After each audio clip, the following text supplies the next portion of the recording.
Hello, I'm Harley Schlanger from the LaRouche Organization with your daily update for December 17th, 2021. Well, today's Friday and I'll take your questions, and I have to say I got fewer questions this week than usual because I think a lot of you are really pondering the strategic situation, thinking about it, trying to figure out what are the avenues we have, what are the levers that we can use to shift the situation away from war, away from globalization, away from the Great Reset and the Green New Deal. But the questions I did get are quite good, so let me get right to them. The first one is from a regular who wrote, is there any chance Biden would be allowed to accept any of the proposals coming from Putin? For example, on NATO's eastward expansion, on weapons to Ukraine, on pressure on Ukraine to accept the Minsk Accords, which they had signed. What gives you an indication that Biden could do that if he wanted to? Well, there are two questions there. The first one is, what would Biden want to do?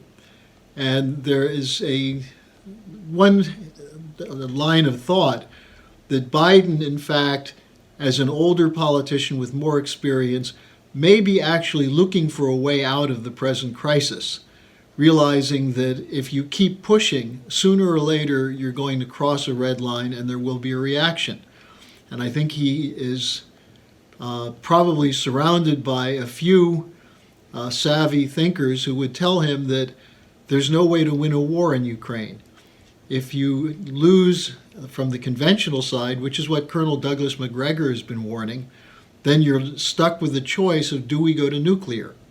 And I don't think that Biden and the top people in the U.S. military are prepared to do that. I don't think they want to do that. The question, however, is how do you diffuse the situation? If you keep sending the bully kid Blinken out there, who's running around telling everyone we're going to inflict pain, if you take the risk, you're going to suffer. Well, he's talking out of the top of his head. He's someone who's been a longtime errand boy for the people around Biden. He's doing what he's told, but this is not a strategy. This is a walk into a dead end, which is war. So the question then is whether Biden has the power to override people on his staff who are opposed to it. And secondly, the broader strategic elements, the British, the City of London, who have somewhat worked their way into a corner where if they submit in the eyes of the world to the Russian pressure, then they'll have lost the position they've had since the end of the Cold War as the dominant force. What I've been saying the last couple of days is that militarily and economically, the situation has changed dramatically strategically so that the United States and NATO can inflict massive damage on any country that goes against them, but they can't win the fight without virtually destroying civilization. So the question is, how do you achieve a step back from the brink without seeming to lose face? And I think the key is to recognize that there is a change dynamic in the world. Countries are not passively submitting to this grand design of the New World Order, of the Great Reset, that they're not willing to give up the economic policies that will benefit their country. They're not willing to surrender sovereignty completely. And so partly the question is, does Biden or someone around him have the courage to speak out?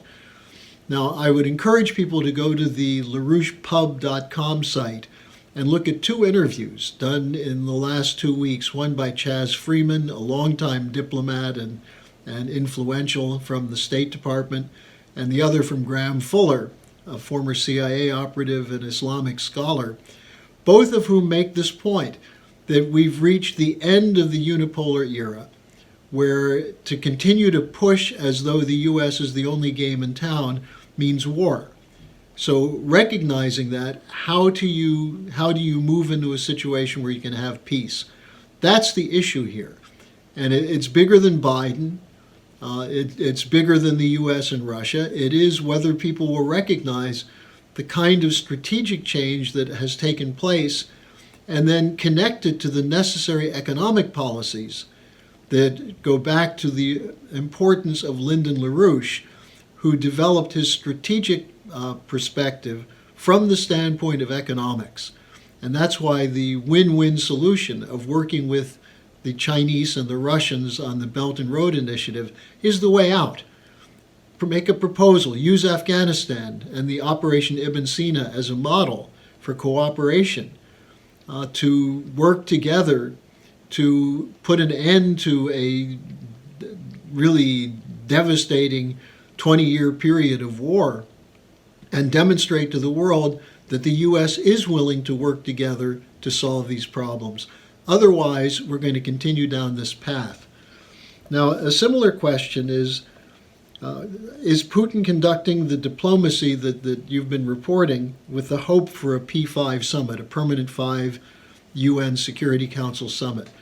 Well, Putin made that proposal in January of last year, January of 2020, and it was immediately supported by Helga Zepp-LaRouche, who said that this is the way you can actually broaden the discussion and bring in other forces so that it's not just a head-to-head confrontation. Now, the problem is that the Western countries have been unwilling to do that, and that instead they've chosen at present to try to organize a united front of the NATO allies and the major transatlantic powers to corner Putin over Ukraine. But they can't do it. We just had the Putin-Xi summit, where the two made it clear that they are not a league of authoritarians who are opposing the democratic states, but two statesmen who are looking out for the welfare of their people, which is more than most of the Western governments are doing. The policies of the Western governments are harming the people in those countries and instead are pointing them towards war, whereas Russia and China are talking about a friendly border, about economic cooperation, and they're both willing to work with the United States and the Western countries, but they're not going to submit. They're not going to accept the terms that they're being offered. So Putin is trying to get a discussion. He's requested, and he and Biden apparently agreed, to talk to the other NATO countries about a summit to discuss Putin's requests regarding Ukraine on the Minsk agreement, on no more weapons to Ukraine, and on no more eastward expansion of NATO. So yes, Putin is trying to do that. Now, the same person asked, is there something we can do in the U.S. to get China and Russia to create their own alternative financial system? Well, there's not much we can do to influence Russia and China. They're already moving toward that because of the threat that's been leveled at them by people such as Blinken and Victoria Nuland, the butcher of Maidan Square, who have threatened Russia by kicking them out of the SWIFT system if they do anything which goes against the rules-based order. So the Russians and Chinese would be foolish if they were not looking at alternatives. And the fact is there are alternatives. The Western financial system is crashing. It's so overloaded with debt that the only way to keep things going is to create more debt by pumping money from the central banks into the hands of swindlers and speculators who then use it to back up the worthless assets that all the banks and insurance companies and hedge funds are holding. So the question is, as Groucho Marx once asked, who would want to join a club like this that would accept me as a member? The Russians and the Chinese are not all that happy about being part of this Western financial system. And they have been looking for alternatives. That's what the Belt and Road Initiative is. But it's not exclusive. They're not saying, stay away from us, we're going to set up our own system. They've invited the U.S. and the West to join. So the question then is not what can we do to get Russia and China to come up with an alternative system? What can we do to get the political leaders of the Western world to recognize they're going into a dead end, full speed ahead, and that the population is not going to jump in that car with them?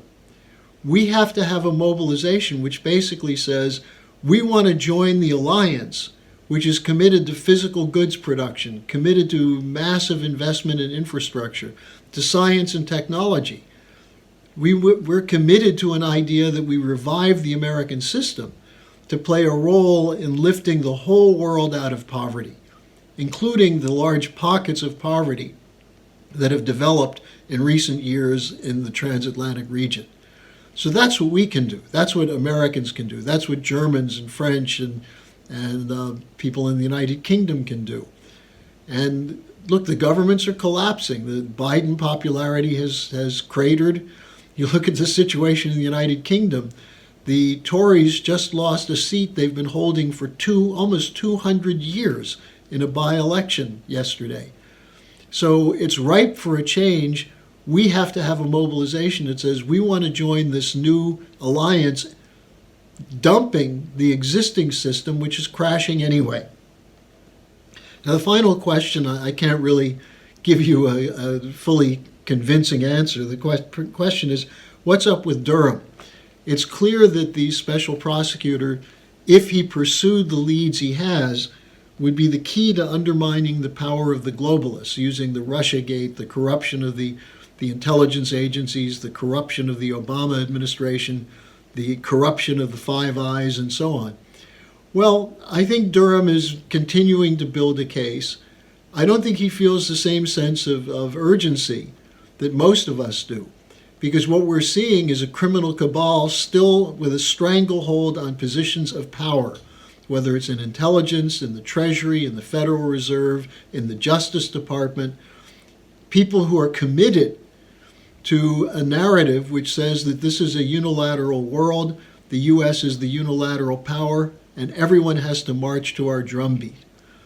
And whether Durham has a sense of the importance of breaking that or not, I don't know. I think his work has been slow, meticulous, but there's no indication that he's going to go to the top. It's obvious that he has leads that would take him there.